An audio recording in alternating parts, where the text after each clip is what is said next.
Hello traders.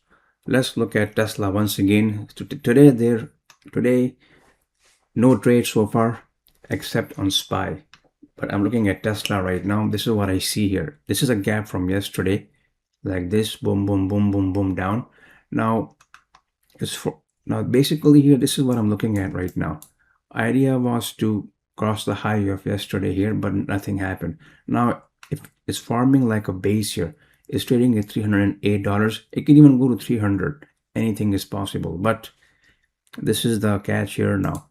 If this thing gets taken out at 313, this means a 15-minute candle this means that the pattern technically has failed. If it goes above it, then I simply will go long, stop here, and then target will be right here.